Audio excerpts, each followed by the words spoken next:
কোনটি সঠিক। আমি বোটানির 3টা কোশ্চেন নিয়েছি, আর একটা কোশ্চেন আছে, টোটাল 4টা কোশ্চেন আছে। এই 4টা কোশ্চেনের একই টাইপের প্রশ্ন, যে নিচের কোনটি সঠিক। এই টাইপের প্রশ্নগুলো আমরা কোনোদিনও ফার্স্ট রানে অ্যান্সার করব না। ফার্স্ট রানে ওই প্রশ্নগুলো অ্যান্সার করবো যে প্রশ্নগুলো আমি একবারে পারি, কঠিন প্রশ্ন দেখে। এটার মধ্যে সিমিলারলি তুমি যে বাকি যে 2টা প্রশ্ন আছে না, বাকি 2টা প্রশ্ন তুমি একটু স্ক্রিন পজ করে নিজেই দেখো, নিজে দেখলে এমনি পারবা। দীর্ঘকোষ বিষয় কোনটি সঠিক, তারপরে উপরের প্রশ্নটা আছে প্রকৃত কোষ বিষয় কোনটি সঠিক। এই প্রকৃত কোষ বিষয় কোনটি সঠিক এই প্রশ্নটাও আমি আর পড়াই দিলাম না, জাস্ট দেখাইলাম। এই প্রশ্নটাও দেখো এই ছক থেকে দেওয়া, সেটা ধারণা তো পাইছো, মানে এক্সাক্ট ধারণা না পাইলে একটা জাস্ট ধারণা পাইছো সেন্ট্রোমিয়ার ছিল কোথায়। ছিল আমাদের মাইটোসিস কোষ বিভাজনের সময়, বাট সেন্ট্রোজোমটা ছিল কোথায়? সেন্ট্রোজোম ছিল হচ্ছে চ্যাপ্টার 1-এ একটা অর্গানিলি, মানে সেলের একটা অংশ বা সেলের একটা অর্গানিক। মেডিকেল অ্যাডমিশন টেস্টের প্রশ্ন কই থেকে আসে এটা বোঝার জন্য আমাদের আগে প্রিভিয়াসের কিছু প্রশ্ন অ্যানালাইসিস করতে হবে। আমি কিছু প্রশ্ন নিয়ে কথা বলি এবং তারপরে তোমাকে দেখাই এটা বইয়ের কোন টপিক থেকে আসছে বা আসলে টিচাররা কই থেকে প্রশ্ন করে।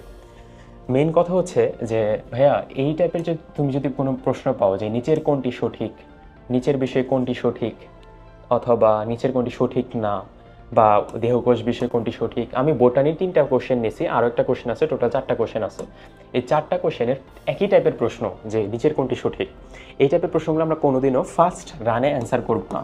ফার্স্ট রানে ওই প্রশ্নগুলো অ্যান্সার করবো যে প্রশ্নগুলো আমি একবারে পারি। কোনটি সঠিক এই টাইপের প্রশ্ন অ্যান্সার করবো না, ফিজিক্সের ম্যাথ টাইপের কোশ্চেন অ্যান্সার করবো না। আচ্ছা, কাম টু দ্য পয়েন্ট।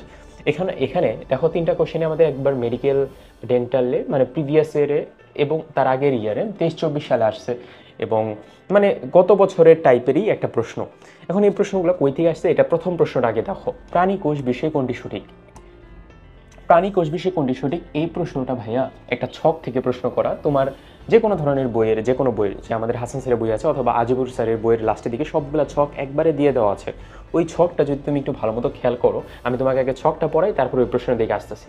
দেখো এই ছকের প্রথম, এটা আজিবুর স্যারের বইয়ের প্রথম ছক, উদ্ভিদ কোষ এবং প্রাণী কোষের মধ্যবর্তী যে ডিফারেন্সের মধ্যে আমাদের বেশ কয়েকটা পয়েন্ট এখানে খেয়াল করতে হবে। এটা আমরা 9-10 থেকে পড়ে আসতেছি, তারপরেও দেখো খেয়াল করো যে উদ্ভিদ কোষ অবশ্যই একটা কোষ প্রাচীর থাকবে, সেলুলোজ নির্মিত, কিন্তু প্রাণী কোষে কোনো ধরনের কোষ প্রাচীর থাকবে না। উদ্ভিদ কোষের মধ্যে একটা কোষ গহ্বর থাকবে। আমরা জানি উদ্ভিদ কোষের একটা, যখন সেলটা আঁকছি আমরা ছোটবেলায় উদ্ভিদ কোষের, তখন মাঝখানে একটা বড় একটা কোষ গহ্বর দিছি, বাট প্রাণী কোষে কোনো ধরনের কোষ গহ্বর থাকে না, অথবা থাকলেও খুব কম পরিমাণে, ক্ষুদ্র পরিমাণে থাকে। 3 নম্বর পয়েন্ট দেখো, সাইটোপ্লাজমে প্লাস্টিড থাকে। যেহেতু উদ্ভিদ কোষ খাবার তৈরি করবে, প্লাস্টিড থাকতে হবে। প্রাণী কোষের মধ্যে প্লাস্টিড অনুপস্থিত। ওকে, এটা আমরা সবাই জানি, প্রাণী কোষ খাবার তৈরি করতে পারে না। এই পয়েন্টটা হচ্ছে আমাদের মূল পয়েন্ট, 4 নাম্বারটা, যে কোষে সেন্ট্রোজোম থাকে না উদ্ভিদ কোষে, কিন্তু প্রাণী কোষে সেন্ট্রোজোম থাকে। এই সেন্ট্রোজোম নিয়েই আমাদের দুনিয়ার যত প্রশ্ন হয়েছে মেডিকেল অ্যাডমিশন টেস্টে। তুমি যখন কোশ্চেন ব্যাংকটা খুলবা, কোশ্চেন ব্যাংক খুলে দেখবে যে সেন্ট্রোজোম, সেন্ট্রোমিয়া নিয়ে বারবার একই টাইপের প্রশ্নটা করছে। এই প্রশ্নটাও হিট করছে এই টপিক থেকে, মানে আমাদের হটস্পটটা হচ্ছে এই টপিক অংশটুকু। এখানে প্রাণী কোষে যে সেন্ট্রোজোম থাকে, তুমি এটা জানো কি জানো না, এটার জন্যই ওই প্রশ্নটা করা। জাস্ট তোমার এতটুকু মাথায় রাখতে হবে যে উদ্ভিদ কোষে কি থাকে, প্রাণী কোষে কি থাকে না, উদ্ভিদ কোষে কি থাকে না, প্রাণী কোষে কি থাকে না। প্রাণী কোষে আমাদের কোষ প্রাচীর থাকে না, প্লাস্টিক থাকে না, বাট সেন্ট্রোজোম থাকে। এই জিনিসটা আমাদের খেয়াল করতে হবে, এবং লাস্টের পয়েন্টটা তোমরা এমনি পারবা। তাহলে দেখো এখন প্রশ্নের দিকে আসি, প্রাণী কোষে কোনটি সঠিক। প্রাণী কোষে কোনটি সঠিক? সেন্ট্রোজোম থাকে, এই কোশ্চেনটা মানে এটা রাইট। প্লাস্টিক থাকে না, এটাও রং। তারপরে শ্বেতসার থাকে না, রং, এটাও রং, কারণ আমাদের এখানে কোনো ধরনের সালোক সংশ্লেষণ হয় না, শ্বেতসার তৈরিও হয় না। কোষে কোষ গহ্বর, বড় কোষ গহ্বর থাকে, এটাও রং। তার মানে রাইট অ্যান্সার হচ্ছে প্রথমটা, যেটা কিন্তু তুমি ছক পড়লেই পারো বা তোমার একটু বেসিক নলেজ থাকলেই পারো। ঠিক আছে ভাইয়া, এটা তো গেলো বেসিক নলেজ, এটা আমি এমনিই পারতাম। আপনি একটা কঠিন প্রশ্ন দেখান, একটা কঠিন প্রশ্ন দেখাই। এটার মধ্যে সিমিলারলি তুমি যে বাকি যে 2টা প্রশ্ন আছে না, বাকি 2টা প্রশ্ন তুমি একটু স্ক্রিন পজ করে নিজেই দেখো, নিজে দেখলে এমনি পারবা। দেহকোষ বিষয়ে কোনটি সঠিক, তারপরের উপরের প্রশ্নটা যে প্রকৃত কোষ বিষয়ে কোনটি সঠিক। এই প্রকৃত কোষ বিষয়ে কোনটি সঠিক এই প্রশ্নটাও আমি আর পড়াই দিলাম না, আমি জাস্ট দেখাইলাম। এই প্রশ্নটাও দেখো এই ছক থেকে দেওয়া। তোমার কই কই কই কই যেন একটা ছক আছে, এই যে আদিকোষ এবং প্রকৃত কোষের যে ছক, এই ছক থেকে দেওয়া। আমি আর এটা তোমাকে বিস্তারিত পড়াই দিলাম না, তুমি এই ছকটা নিজেই পড়তে পারবা আশা করি, বা স্ক্রিনশট দিয়ে রাখো, তুমি নিজে এই ছকটা পড়ে ওই প্রশ্নটা সলভ করবা, অথবা তোমার কাছে প্রশ্ন ব্যাংক থেকে ওই প্রশ্নটা সলভ করবা। আমি অন্য একটা প্রশ্ন নিয়ে কথা বলি এবং ওই প্রশ্ন নিয়ে কথা বলে ভিডিওটা শেষ করি। মেইন কথা হচ্ছে যে দেখো, একটা জিনিস বোঝার জন্য বা টিচার চায় কি, মানে মেডিকেল অ্যাডমিশন টেস্টে টিচার চায় কি, তুমি একটা সার্টেন অ্যামাউন্ট অফ নলেজ নিয়ে মেডিকেলে ঢুকো, যেন তুমি পরবর্তীবার কোপ আপ করতে পারো। তোমার ওই নলেজটা আছে কিনা ওইটা জানার জন্য তো পরীক্ষাটা। এখন এই প্রশ্নটা থেকে একটু আমরা খেয়াল করি, সেন্ট্রোমিয়ার বিষয়ে কোনটি সঠিক। এখন একটু কঠিন টাইপের হয়ে যাবে। এটা 23-24 সালে আসছিল। আমি আরও ভিডিও দিব, অন্যান্য ভিডিও, এটা তো জাস্ট একটা কঠিন টাইপের বা মেডিকেল অ্যাডমিশন টেস্টে আসলে প্রশ্নগুলো কই থেকে আসে, আরও ভিডিও আসবে, বাট আপাতত এদিকে ফোকাস করি যে সেন্ট্রোমিয়ার বিষয় কোনটি সঠিক। এখানে দেখো অপশনগুলো, শুধুমাত্র প্রাণী কোষে থাকে, মাক্রতন্ত্রের সাথে ক্রোমোজোম সংযুক্ত থাকে, আরএনএ এবং প্রোটিন দ্বারা গঠিত, সেন্ট্রিওল থাকে। এখানে ভিডিও যারা দেখতেছো তাদের প্রায় 70% স্টুডেন্টই সেন্ট্রোমিয়ার জিনিসটা গুলাই ফেলতেছো সেন্ট্রোজোম, সেন্ট্রোমিয়ার, সেন্ট্রিওল এগুলোর সাথে, তাই না? গুলাই ফেলতেছো। তার আগে আমি তোমাকে তাহলে আমি ক্লিয়ার করে দিই, যেহেতু ভিডিওটা হচ্ছে তাহলে আমি ক্লিয়ার করে দিই what is centromere, centrosome, centriole, ওগুলা কি। ওগুলা যদি পারি তাহলে আমি আবার এই প্রশ্নটাকে ব্যাক করে আনি। তো প্রশ্নটা আবার দেখো, নিচের কোনটি সেন্ট্রোমিয়ার বিষয় সঠিক। সেন্ট্রোমিয়ার বিষয় সঠিক জানতে হলে আমাদের তো আগে সেন্ট্রোমিয়ার, সেন্ট্রোজোম এগুলো সম্পর্কে জানতে হবে। আগে এই ছবিটা দেখিয়ে দেখো, এটা আমাদের বইয়েরই একটা ছবি আছে বইয়ের ভিতরে, যে সেন্ট্রোমিয়ার জিনিসটা হচ্ছে যখন আমাদের কোষ বিভাজন হয়, কোষ বিভাজনের সময় তোমার সেন্ট্রোমিয়ার বিভাজিত হয়। মনে আছে ওই লাইনটা, যে মাইটোসিস কোষ বিভাজনের সময় সেন্ট্রোমিয়ার বিভাজিত হয়ে এখানে অ্যানাফেজ ধাপে উপরের দিকে চলে যায়, এখানে নিচের দিকে চলে আসে। সেন্ট্রোমিয়ার হচ্ছে ক্রোমোজোমের ওই অংশটুকু যে অংশের মধ্যে এই দুইটা ক্রোমাটিড অ্যাড থাকে, ওই অংশটুকু ছিল সেন্ট্রোমিয়ার। জাস্ট একটা ধারণা তো পাইছো, মানে এক্সাক্ট ধারণা না পাইলেও একটা জাস্ট ধারণা পাইছো সেন্ট্রোমিয়ার ছিল কোথায়। ছিল আমাদের মাইটোসিস কোষ বিভাজনের সময়। বাট সেন্ট্রোজোমটা ছিল কোথায়? সেন্ট্রোজোম ছিল হচ্ছে চ্যাপ্টার 1-এ একটা অর্গানিলি, মানে সেলের একটা অংশ বা সেলের একটা অর্গানিলি, যেটা হচ্ছে সেন্ট্রোজোম। সেন্ট্রোজোমের মধ্যে দুইটা পার্ট থাকে, একটা হচ্ছে সেন্ট্রোস্ফিয়ার আর একটা হচ্ছে সেন্ট্রোজোমের মধ্যে সেন্ট্রোজোমটা থাকে হচ্ছে সেন্ট্রিওলের মধ্যে। যেমন এই টপিকটা আমাদের এটা দেখানোর চেষ্টা করতেছে যে একটা সেলের মধ্যে তোমার সেন্ট্রিওল থাকে, একটা সেলের মধ্যে, নট মাইটোসিস বিভাজনের মধ্যে। আমাদের বইয়ের পেজে কি লেখা দেখো, বইয়ে একটা টপিকই আছে এটার, সেন্ট্রিওলের। এই টপিকের মধ্যে তোমার দেখো মেইন কথা হচ্ছে সেন্ট্রিওলের 3টা অংশ থাকে।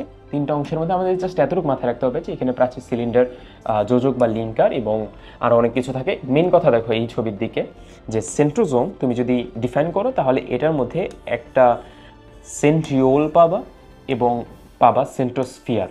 সেন্ট্রোস্ফিয়ার হচ্ছে এই ম্যাট্রিক্স অংশটা সেন্ট্রোস্ফিয়ার, এবং ম্যাট্রিক্স অংশটা সেন্ট্রোস্ফিয়ার, এবং তুমি সেন্ট্রোস্ফিয়ার এবং সেন্ট্রিওল দুইটা যদি অ্যাড করো তাহলে আসবে সেন্ট্রোজোম। তাহলে সেন্ট্রোজোম পার্ট একটা জিনিস, সেন্ট্রিওল আরেক জিনিস, সেন্ট্রোস্ফিয়ার আরেক জিনিস। আবারও বলি, সেন্ট্রোজোমকে যদি তুমি ভাঙো, সেন্ট্রোজোমকে ভাঙলে ভিতরে পাবা সেন্ট্রিওল এবং সেন্ট্রোস্ফিয়ার, এবং এটা সেলের একটা অংশ।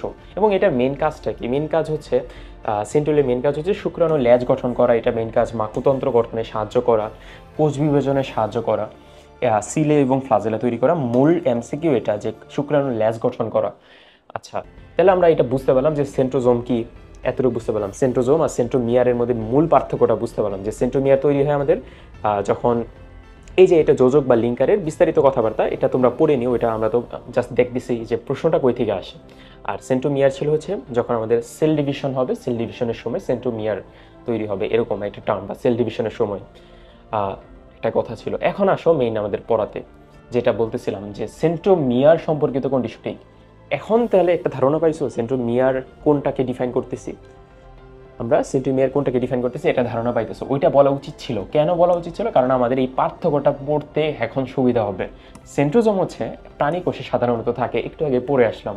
আর সেন্ট্রোমিয়ার এটা সকল প্রকৃত কোষে থাকে, কারণ সকল প্রকৃত কোষে তো বিভাজন হইতে হবে। সেন্ট্রোজোম আরএনএ এবং প্রোটিন দ্বারা গঠিত, এটা আমাদের রাসায়নিক গঠনের মধ্যে আছে, এবং অপরপক্ষে সেন্ট্রোমিয়ার ডিএনএ এবং প্রোটিন দ্বারা গঠিত। সেন্ট্রোজোম একটি সাইটোপ্লাজমীয় অঙ্গাণু। এটি এতক্ষণ ধরে বলতেছি যে সাইটোপ্লাজমের মধ্যে সেন্ট্রোজোম থাকে, কিন্তু সেন্ট্রোমিয়ার ক্রোমোজোমীয় একটা অঙ্গাণু। কারণ ক্রোমোজোমের মধ্যেই তো আমাদের বিভাজন হবে। যে একটু আগে কি দেখালাম, যে একটা ক্রোমোজোম ছিল, ওই ক্রোমোজোমের মধ্যে এটা যখন আমাদের অ্যানাফেজ ধাপ হবে তখন সেন্ট্রোমিয়ারটা বিভক্ত হয়ে যায়। ওরকম একটা লাইন আমরা পড়েছিলাম চ্যাপ্টার 2-তে, কোষ বিভাজন চ্যাপ্টারে। তারপরে দেখো পরের লাস্টের টুকু, যে সেন্ট্রিওল থাকে, সেন্ট্রোজোমে সেন্ট্রিওল থাকে। আমরা তো ওইটাই একটু আগে পড়ে আসলাম, যে একটা অঙ্গাণুর ভিতরে থাকে, এটা সেন্ট্রোজোম, সেন্ট্রোজোমের মধ্যে সেন্ট্রিওল থাকে এবং সাথে থাকে সেন্ট্রোস্ফিয়ার। এই দুইটা মিলাই তৈরি হয় সেন্ট্রোজোম। তাহলে তুমি যদি এখন ডিপলি, আর ওইদিকে তো সেন্ট্রিওল অবশ্যই থাকবে না, তাহলে তুমি যদি দুইটা জিনিসের একদম ক্রিস্টাল ক্লিয়ার আইডিয়া থাকে এবং দুইটার ছক যদি পড়ে যাও, পার্থক্যটা আজিবুর স্যারের বইটা একদম লাস্টের দিকে আছে, মানে আজিবুর স্যারের বইয়ের শেষে সবগুলো ছক একবারে দেওয়া। এটা তোমার হাসান স্যারের বইতেও আছে মোস্ট প্রবাবলি। তারপরেও তোমাকে জাস্ট আমি বোঝানোর চেষ্টা করলাম এই ছকটা কীরকম। এই ছক ধরেই টিচার প্রশ্নটা আসলে করছে। এখন দেখো তুমি প্রশ্নটা কিভাবে ক্লিয়ারলি বুঝতে পারবা।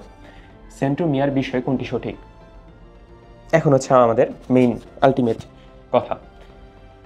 সেন্ট্রোমিয়ার কোষ বিভাজনের সময় তৈরি হয়। শুধুমাত্র কি প্রাণী কোষে থাকে? নো, উদ্ভিদ কোষেও থাকবে, এই যে এই পয়েন্ট অনুসারে। তাহলে তারপরে দিকে দেখো, মাকুতন্ত্রের সাথে ক্রোমোজোমকে সংযুক্ত করে। অবশ্যই এইটাই রাইট অপশন এইটাই, কারণ এখানে দেখো লেখাই আছে এটা একটা ক্রোমোজোমীয় অঙ্গাণু এবং মাকুতন্ত্রের সাথে সংযুক্ত থাকে। তারপরে দিকে পয়েন্টটা আরএনএ এবং প্রোটিন দ্বারা গঠিত।